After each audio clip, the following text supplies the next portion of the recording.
Picture this. The power grid fails. It's not a flicker, it's a hard down.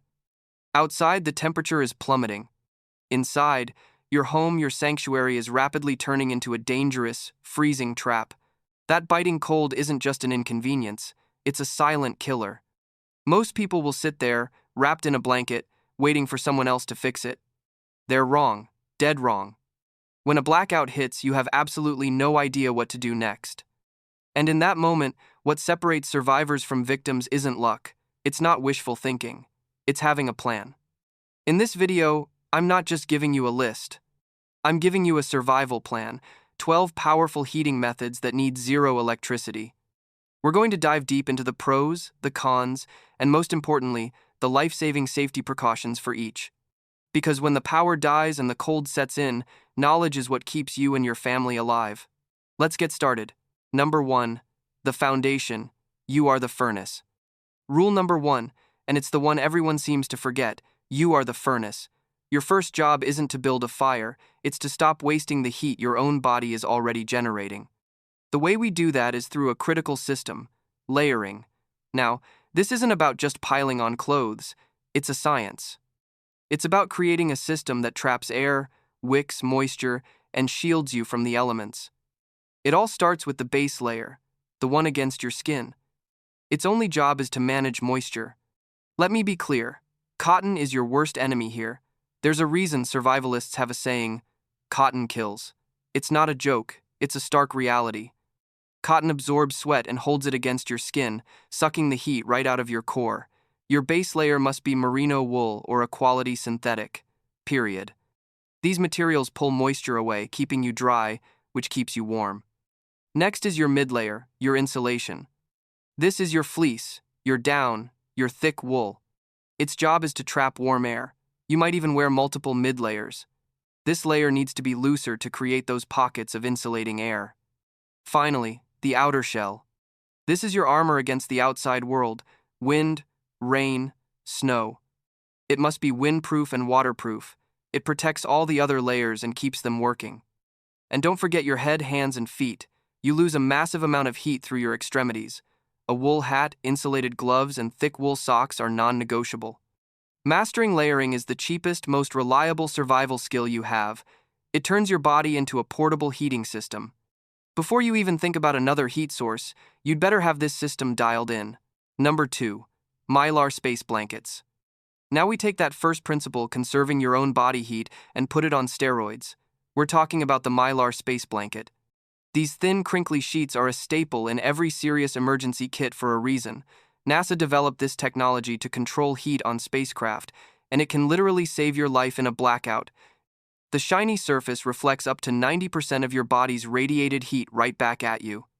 It's not producing heat, it's forcing your own heat back onto you, dramatically cutting down on heat loss. It's also windproof and waterproof, creating a powerful barrier against the elements. Using it is simple. Shiny side towards your body. Drape it around you, but don't wrap it skin tight.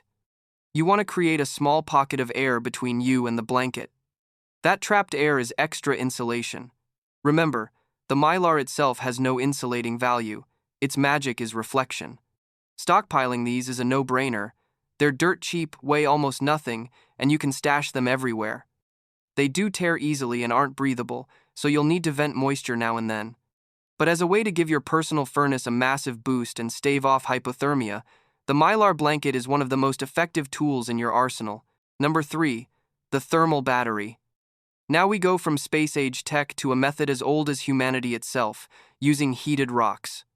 This is how you create a thermal battery, a way to bring safe, radiant heat into your shelter with no flame, no smoke, and no carbon monoxide risk. The concept is brutally simple. Rocks have high thermal mass, meaning they're great at absorbing and storing heat. You charge them up in a fire, then bring them inside to slowly release that heat for hours. But the most critical part is rock selection. Get this wrong, and you could be seriously injured. Let me be crystal clear. You must use rocks that are completely dry. River rocks are extremely dangerous. Any trapped moisture inside will turn to steam and expand, causing the rock to explode like a grenade, sending shrapnel everywhere. Look for dense, solid fieldstones. Inspect them for any cracks where water could be hiding. Heat them on the coals of an outdoor fire or in a wood stove. You don't need them glowing red hot. Once they're too hot to touch, use heavy gloves or metal tongs to move them into a non-flammable container like a metal bucket or a cast iron pot. Never put a hot rock directly on your floor. You now have a portable, flameless radiator. Place it in the middle of a small room, or wrap a warm, not scorching rock in a towel and put it in the foot of your bed. As long as you have a fire outside, you can run a shuttle system, one set of rocks cooling inside while another is charging outside. It's free, it's silent, and once inside, it's one of the safest off-grid heating methods there is. Number 4. Candle heaters. You've seen these all over the internet, right? The terracotta pot heater. People make wild claims about it being a source of free heat. Let's cut through the hype and get to the brutal reality. Here's the physics. A candle flame's heat mostly just rises to the ceiling. The pot heater's job is to capture that rising heat and turn it into radiant heat. You invert a terracotta pot over a few tea lights, and the pot absorbs the heat, getting extremely hot. It then radiates that heat outwards, like a tiny space heater. So, does it produce more heat? No. The laws of thermodynamics are absolute. 4 candles produce 4 candles worth of heat. What the device does is change how that heat is delivered. It converts less useful convective heat into more effective radiant heat that you can actually feel. Now for the critical part, safety. You are using an open flame indoors. This demands your absolute respect. First, never, ever leave one of these unattended, especially when you sleep. Second, the pot gets incredibly hot and will cause severe burns. Keep it away from kids, pets, and anything flammable. Third, ventilation is non-negotiable. Any flame consumes oxygen and creates carbon monoxide. In a sealed room, that CO can kill you. Crack a window. And a battery-operated carbon monoxide detector in the same room is an absolute must-have. This device will not heat your house. It won't even heat a large room. But for a small, enclosed space, or if you're sitting right next to it, it provides a welcome bubble of warmth. It's a clever hack, but it demands you respect the fire that powers it. Number 5. Propane heaters. When you need to stop messing around and generate serious room-filling heat, you step up to portable propane heaters. These are one of the most effective solutions, and the Mr. Heater Buddy is the one most people recognize. They work by burning propane to heat a ceramic tile, which radiates intense infrared heat. They're powerful enough to heat a few hundred square feet, but this convenience comes with a huge responsibility. Burning propane indoors consumes oxygen and produces carbon monoxide. This makes the safety features on these devices absolutely critical. Any heater you use indoors must have 2 key systems. The first is an oxygen depletion sensor, ODS. It monitors the oxygen in the room. If it drops to an unsafe level, the heater shuts off. This is your primary defense against asphyxiation. The second is a tip-over switch. If the heater gets knocked over, it cuts the gas and kills the flame. Never use a propane heater indoors unless it is explicitly rated for indoor use and has both of these features. Outdoor heaters will kill you indoors. Even with these protections, you must provide ventilation. The manual will tell you to crack a window. This is not a suggestion, it is a requirement for safe operation.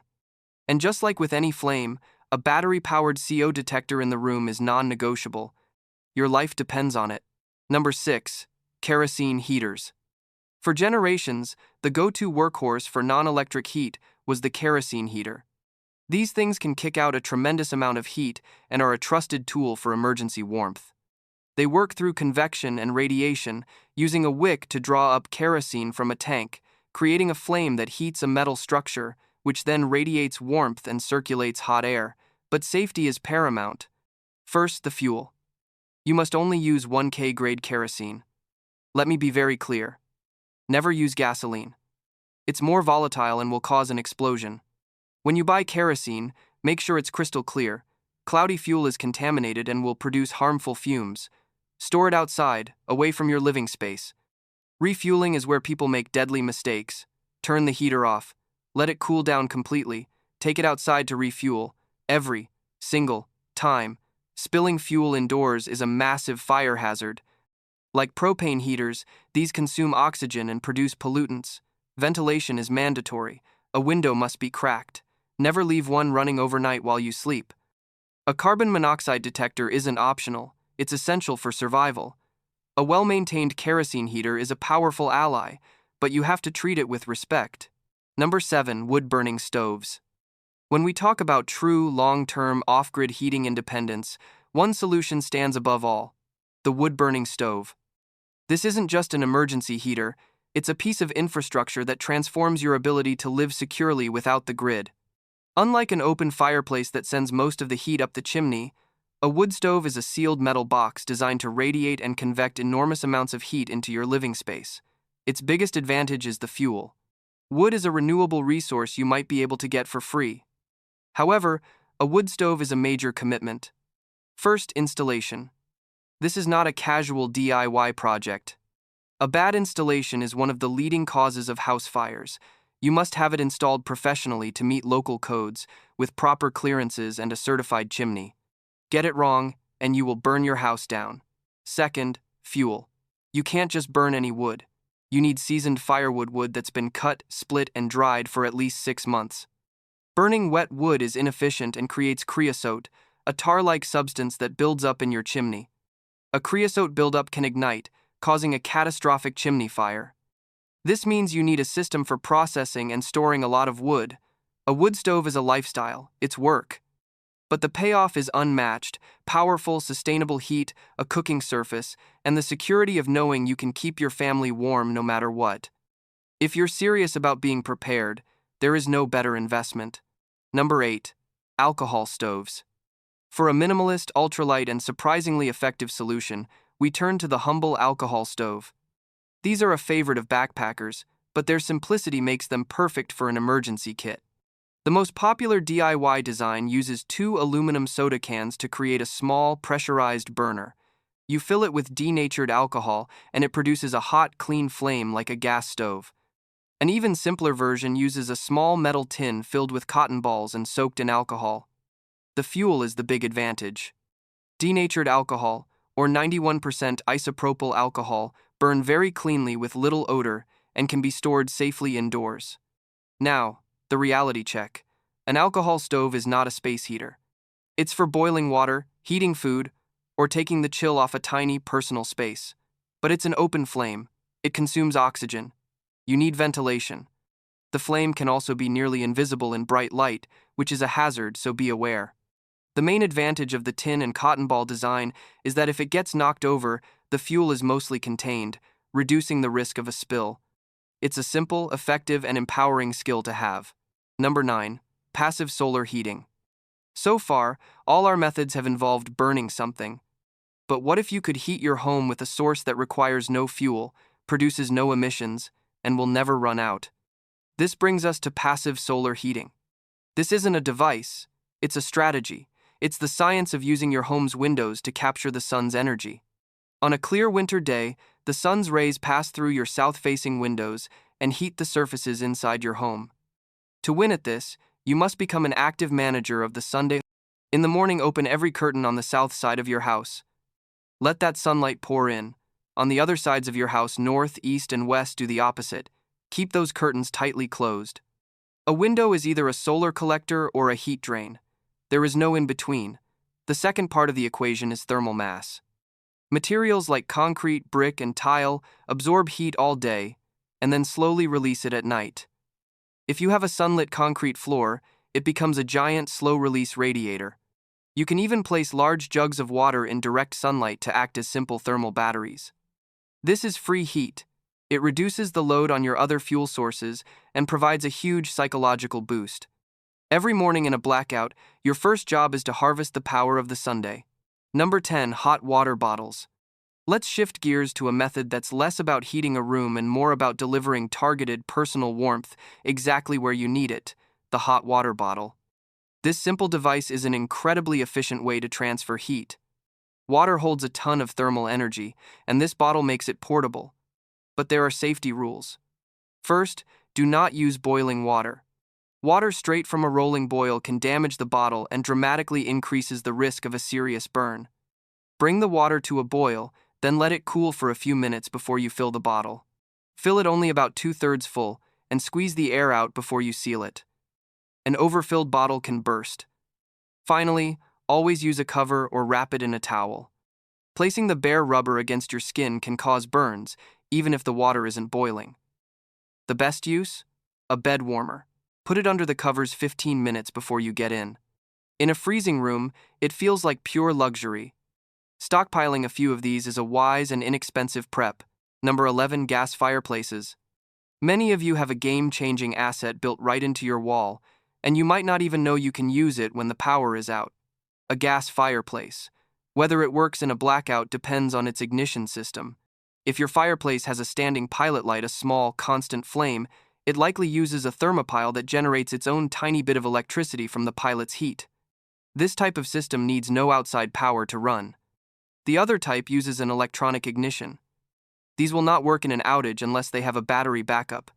Your mission right now, after watching this video, is to figure out what you have. Find the owner's manual. Look for a battery pack. Know what kind of batteries it takes and have fresh ones ready.